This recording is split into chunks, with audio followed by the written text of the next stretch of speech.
ఉన్నా ఏదున్నా సరే ఒక న్యాయవాది వచ్చినప్పుడు కనీసం మనిషిని యాజ్ పర్ కాన్స్టిట్యూషన్ చూపించాలి, మాట్లాడించాలి. It is a constitutional guarantee right. So ఇప్పుడు ప్రజలంతా ఏమనుకుంటున్నారంటే గతంలో ఏదో రఘురామకృష్ణరాజు గారిని ఏదో టార్చర్ చేశారు ఫిజికల్గా, దానికి కన్నుకు కన్ను పన్నుకు పన్నులాగా దానికి కూడా వల్లభనేని వంశీని అలాగే చేయాలన్న ఉద్దేశంతో కనిపిస్తుంది. అది చాలా అన్యాయం, అది చాలా తప్పు.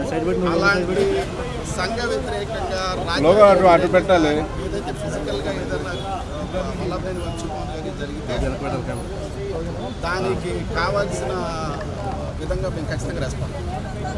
ఇప్పుడు అనుమతించుకోవడానికి ప్రధాన కారణం ఏం చెప్తున్నారు? మీకు మమ్మల్ని అసలు ఇక్కడ తీసుకురాలేదన్న అబద్ధం మాటలు చెప్తున్నారు. వల్లభనేని వంశీ మోహన్ ఖచ్చితంగా ఇక్కడే ఉన్నారని మాకు పూర్తి సమాచారం ఉంది. తీసుకురాలేదనే చెప్తున్నారు. ఆల్రెడీ విజువల్స్ కూడా ఉన్నాయి, ఆల్రెడీ వచ్చింది అన్నీ ఉన్నాయి. మరి దీంట్లో ఇప్పుడు లాయర్గా మేము రెస్పాన్సిబుల్ లాయర్గా రైట్ ఉంది. అసలు ఏం జరిగింది ఏంటి ఆయన దగ్గర కాన్స్టిట్యూషనల్ గ్యారంటీ ఒక లాయర్ని అసిస్ట్ చేసుకోవాలి. లాయర్తో మరి ఎందుకో ఇంత మరి ఈ దారుణం చూడాలి.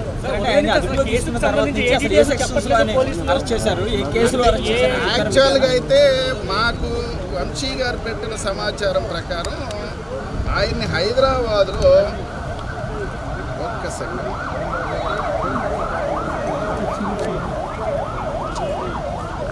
హైదరాబాద్లో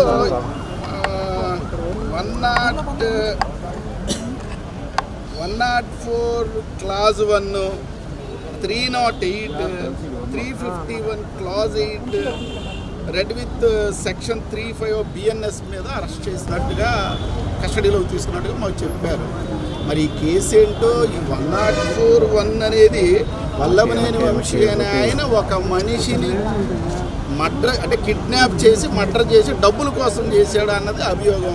మరి వల్లభనేని వంశీ డబ్బుల కోసం కిడ్నాప్ చేసి మర్డర్ చేసే పరిస్థితి ఉందా లేదా ఆలోచించాలి. దీనికి కేవలం కక్ష కట్టి నాన్ బెయిలబుల్ అఫెన్స్ పెట్టారు. దీంట్లో ఒక సెక్షన్కి అయితే లైఫ్ కన్విక్షన్ ఉంది. సార్ ఇప్పుడు గతంలో ట్రిపుల్ మీద ఫిజికల్గా దాడి జరిగింది కాబట్టి ఇప్పుడు కక్షాదిపులో ఇలా జరిగిందంటారు. దానికి కక్షగానే రెడ్ బుక్ రాజ్యాంగం నడుస్తుంది. ఓపెన్గానే మాట్లాడుతున్నారు. వల్లభనేని వంశీని వదలమనే చెప్తున్నారు. ఒక చిన్న కోర్సుకి ఒక చిన్న పనికిమాలిన కేసు సుప్రీంకోర్టు కూడా వెళ్ళిన పరిస్థితి ఉంది. ప్రొటెక్షన్ ఉంది. మరి దాంట్లో ప్రొటెక్షన్ ఉంది కాబట్టి కొత్త సెక్షన్స్తో కొత్త అంటే ఇప్పుడు న్యూ వైన్ ఓల్డ్ బాటిల్ లాగా తయారైంది.